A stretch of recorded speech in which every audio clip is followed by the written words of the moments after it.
Le problème principal que vous avez quand vous voulez écrire à cette époque une passion, un oratorio de la passion, un récit de la mort de Jésus, c'est que le texte sur lequel vous fondez votre histoire, la source littéraire qui est à la base de l'histoire de la mort de Jésus, c'est la Bible. C'est un texte qui date de plus d'un millénaire et qui n'a pas été conçu clairement pour être mis en musique par des compositeurs du XVIIIe siècle. Rappelez-vous que les compositeurs ont besoin, jusqu'à ce qu'un certain Wagner arrive sur la scène musicale, d'un livret, de quelqu'un d'autre qui leur écrive un livret de façon à adapter une histoire propre à ensuite être mise en musique, dans le cadre d'un opéra profane ou dans le cadre d'un oratorio sacré. Or, la Bible, ce n'est pas un livret. Donc, vous avez deux solutions. Soit vous faites quand même un livret, vous faites appel à un auteur, un poète contemporain qui vous arrange les textes de la Bible de façon à en faire quelque chose qui soit plus facile à mettre en musique. Alors, pas tout à fait un livret d'opéra, premièrement parce que c'est en allemand, et deuxièmement parce qu'il faut tout de même laisser une certaine place au chœur, on l'a vu, et notamment au choral, chanté généralement par un chœur, en effet. C'est la solution que vont notamment suivre Handel et Telemann lorsqu'ils écriront une Brock's Passion. La passion selon Brock's, comme on dit parfois, ce qui n'est pas très juste, on devrait dire la passion sur le texte de Brock's. C'est une passion, un récit de la mort de Jésus, écrit sur le texte adapté des textes de l'Évangile par M. Barthold Heinrich Brock's, que vous voyez ici, un poète donc contemporain de Telemann, Handel et Bach, et qui donc a arrangé le texte des Évangiles pour en faire quelque chose qu'on puisse facilement mettre en musique. Quelque chose avec des récitatifs, des airs, des récitatifs secco et accompagnato. Bon, ça c'est pas écrit dans le texte de Brock's, hein. Là j'ai trouvé un programme de concert qui décrit la musique de Handel, mais passons. On voit à l'intérieur du texte que c'est prévu pour être segmenté en airs, en chœur, en chorale et en récitatif. Attention, encore, il y a une différence entre chœur et chorale, hein, je répète, mais dans les oratorios, les chorales sont généralement données par le chœur, ce qui est assez logique, puisque ça permet une identification collective. Donc le chorus, c'est un chœur, mais assez souvent, les chœurs chantent des chorales. Vous avez des airs, vous avez des récitatifs, bref, tout cela est prévu, voilà un choral par exemple, chanté par le chœur, est prévu pour être mis en musique par un compositeur habitué aux codes de l'opéra ou même des cantates religieuses. C'est la première solution, c'est la plus facile. Ça ne veut pas dire que c'est simple, hein. Encore une fois, les opéras, normalement, c'est en italien. Ici, on doit s'adapter à la langue allemande. En plus, il y a quand même des chœurs, la structure du texte est tout de même différente. Mais au moins, le texte a déjà été prémâché, le travail a déjà été fait avant que le compositeur se mette au travail. Les mêmes compositeurs, et aussi Bach, choisissent parfois une deuxième solution. Cette solution, c'est de composer directement sur le texte de la Bible. Or, là, j'ai pris une traduction, une de celles qui fait référence au XXe siècle, en français, bien sûr, ils doivent le faire en allemand, de la Bible.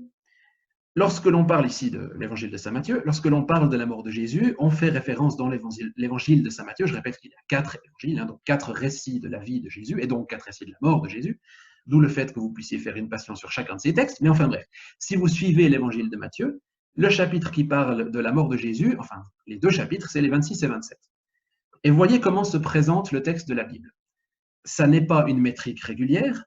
Il y a des prises de parole, entre guillemets, en discours direct assez régulièrement, ici de Jésus, par exemple. Ici, le peuple, donc une prise de parole collective. Et le reste du temps, c'est un récit, c'est une narration. Donc, bon, on peut imaginer qu'on mette ça en récitatif, ça, il n'y a pas de problème. C'est pas un maître régulier, mais après tout, dans un récitatif, c'est relativement normal. Ça, vous pouvez le donner en récitatif éventuellement accompagné, c'est Jésus qui va prendre la parole, bon, d'accord. Ça, vous pouvez le donner à un chœur, puisqu'après tout, c'est un personnage collectif qui prend la parole. C'est les princes, des prêtres et les anciens du peuple qui se sont réunis dans les grands prêtres. Bon. Ça peut être les disciples. À quoi bon cette perte?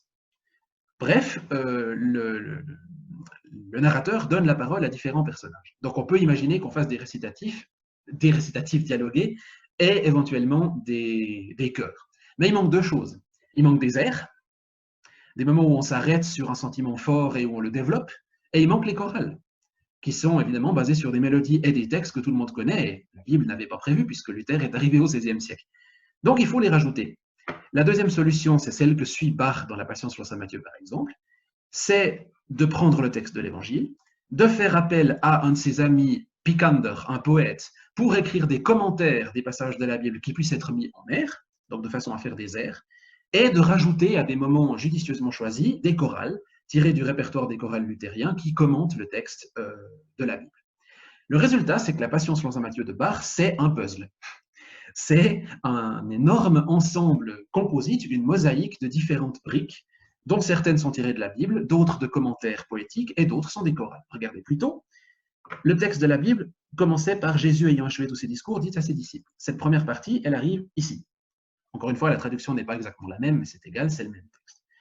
Avant cela, vous avez un chœur d'ouverture avec un choral dedans, un chœur avec chorale, dont je reparlerai tout à l'heure. Puis Jésus prend la parole, vous voyez que ça reste en récitatif, mais comme on le verra dans la partition, lorsque c'est Jésus qui prend la parole, le récitatif devient accompagné. On fait preuve de respect envers la personne de Jésus. Lorsqu'il parle, le récitatif devient accompagné. Ça donne plus de solennité à sa parution. Puis vous avez un choral qui, bien sûr, n'est pas du tout présent dans la version de la Bible. Il est inséré ici au milieu. Et il est judicieusement inséré, puisque Jésus dit « La Pâque aura lieu de 2 jours, et alors sera livré le Fils de l'homme afin qu'il meure en croix. » Commentaire du chœur qui comprend que Jésus prophétise sa propre mort en rappelant ce passage des textes sacrés. « Ô divin maître, quel fut donc ton crime pour mériter un si cruel supplice ?» C'est un choral que tout le monde connaît, Herzlieb Jesus, non, c'est pas celui que je vous montrais avant, mais c'est aussi un choral qui date du XVIe siècle et que tout le monde a en tête. Puis l'évangéliste reprend son récit, c'est ce que vous avez là, alors les princes des prêtres, etc., avec une traduction un peu différente. Lorsque ce sont eux qui parlent, on a un chœur, puis l'évangéliste reprend son récit, puis de nouveau le chœur, mais cette fois c'est le chœur des disciples, notre personnage, de nouveau le récitatif, de nouveau Jésus, et puis un commentaire qui est complètement libre, qui n'est pas présent dans le texte de l'évangile, qui a donc été rajouté par Picander, qui permet de faire un récitatif et un air da capo, je crois, Bus und Treu, qui est rentré dans le répertoire des altos chantant des airs d'oratorio baroque. Voilà, donc je le disais, c'est un millefeuille qui permet d'introduire au milieu du texte de l'Évangile des airs et des chorales. Tout cela ayant été décidé apparemment par Bach lui-même. Donc c'est assez courageux, évidemment. Et c'est d'autant plus courageux quand vous verrez la façon dont il traite ces différents textes dans la partition. Je vous propose d'ailleurs qu'on entre un peu dans la partition. S'il y a une œuvre de toute l'année que vous devez absolument, pour votre culture personnelle, écouter en entier, c'est quand même la Passion selon saint Matthieu de Bach, si ce n'est pas déjà fait. C'est une œuvre que tout musicien, je suppose, se doit de connaître et d'avoir entendue. En plus, maintenant, vous avez tout à fait les armes pour l'écouter et pour l'analyser. Alors, pas forcément pour l'analyser en détail de l'harmonie, parce que c'est du Bach, c'est assez complexe, mais pour comprendre comment sont composées les différentes parties. En entendant la musique et en voyant la partition, vous devriez pouvoir dire, je passe sur le chœur d'ouverture, j'y reviens tout à l'heure, c'est un des plus grands moments de l'histoire de la musique de cette époque, je ne peux tout de même pas l'éviter, mais en écoutant la suite, vous devriez pouvoir repérer, voici, ceci est un récitatif, l'évangéliste c'est le narrateur, c'est Matthieu en fait, c'est lui qui donne la parole aux différents personnages, il est en récitatif, il est même presque complètement a cappella en l'occurrence, il fait défiler le texte, et c'est ce texte-là. Le texte tiré de la Bible, je peux encore le reprendre, c'est celui-là, tiré de la Bible, remis là-dedans en récitatif et dans la partition. Et lorsque Jésus prend la parole, vous vous retrouvez avec l'accompagnato, c'est-à-dire en récitatif accompagné. Les cordes interviennent pour donner plus de solennité à son entrée. Bon, d'accord. Avec un beau madrigalisme sur Gekreuzigt, bien entendu, sans doute sur une septième diminuée. Oui. Et puis un choral, comme on l'avait dit avant, exactement comme dans les cantates, 4 voix verticales sur une mélodie de chorale qui n'est pas de Bach, qu'il a repris du répertoire luthérien. Reprise, pardon. Récitatif, chœur, polychoral d'ailleurs, en l'occurrence des prêtres et des princes ennemis de Jésus, de nouveau récitatif, puis le chœur des disciples, évangéliste, Jésus, et ainsi de suite. Donc, à l'oreille, en voyant la partition, vous pouvez voir non seulement d'où sont tirées les différentes parties de l'oratorio, mais aussi comment elles sont mises en musique et en fonction de quels critères stylistiques et formels. Maintenant, vous savez ce que c'est qu'un récitatif secco, un récitatif accompagnato, un air, éventuellement da capo, un choral, et un chœur, avec souvent une dimension contrapuntique très importante, notamment chez Bach. Et puis, j'aimerais, comme promis, m'arrêter un instant sur ce fameux chœur d'ouverture, le chœur avec chorale, comme c'est assez joliment dit ici.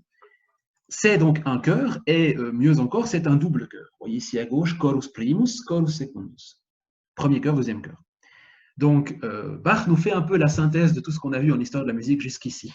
Bon, pour commencer, c'est une musique tonale, bien sûr, comme toujours chez Bach, Et c'est une musique à double chœur, c'est une musique polychorale. Si vous voulez, c'est du stile concertato, qui se déploie sur une immense pédale de tonique. Hein, ça émerge des profondeurs, comme très souvent chez Bach.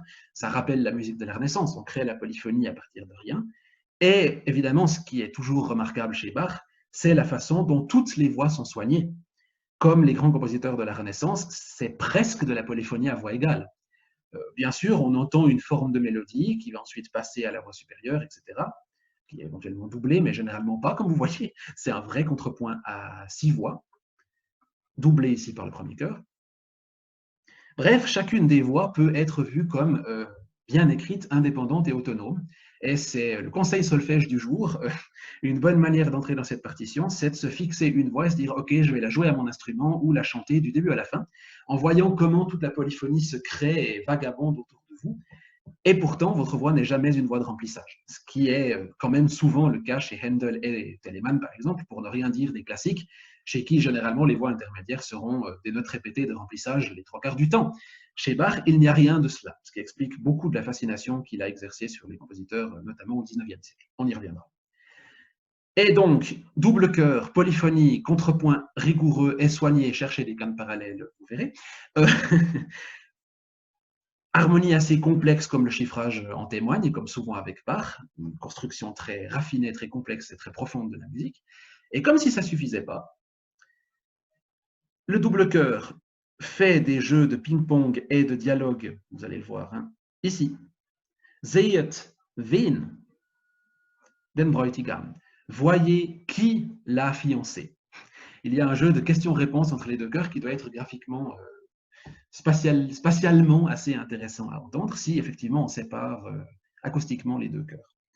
Et je disais, comme si ça ne suffisait pas, Bach s'amuse à rajouter encore une voix au-dessus de ce millefeuille déjà extrêmement complexe, une voix qui chante O Lamm Gottes unschuldig, que vous voyez apparaître ici, que Bach d'ailleurs, je vous ai mis le manuscrit dans la liste des liens de la bibliothèque, dessine en rouge au centre de la partition comme pour lui donner un aspect solennel, comme dans un manuscrit du Moyen-Âge supplémentaire.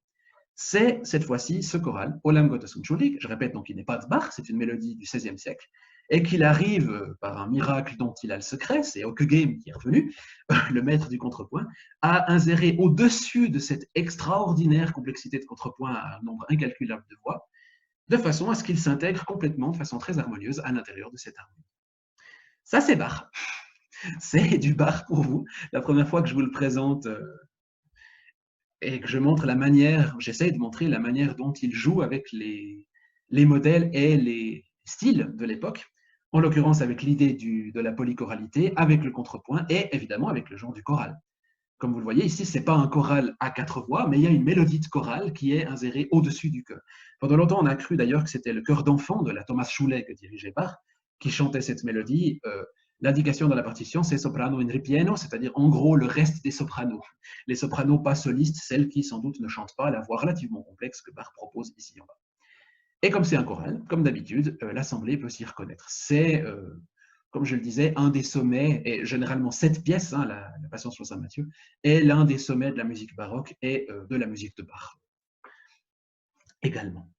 Donc, je pense que cela conclut notre chapitre sur la musique sacrée. Je ne pouvais quand même pas faire autrement que de donner un exemple de Bach dans ce chapitre-là. Mais n'oubliez tout de même pas qu'il y a d'autres compositeurs de Bach qui ont écrit des passions à cette époque-là, et notamment Telemann, dont je vous propose aussi d'écouter des extraits au moins de la Vox Passion. Certains sont absolument géniaux aussi, pas du même type de génie que Bach, c'est pas la même complexité de contrepoint, mais Telemann, par exemple, a cette audace de casser en morceaux son texte dans le Reniement de Judas. Bref, je pourrais en parler assez longuement. J'ai fait mon premier mémoire de master sur Telemann. C'est un compositeur que je connais assez bien. Il existe d'autres compositeurs de Bach qui ont fait une extrêmement bonne musique religieuse, y compris dans la sphère luthérienne à cette époque-là. D'autant plus dans le cas de Telemann que la Vox Passion a été donnée par l'Académie de Berlin dirigée par René Jacobs il y a quelques années. C'est un enregistrement qui a fait date et référence et qui est disponible sur YouTube. Donc, profitez!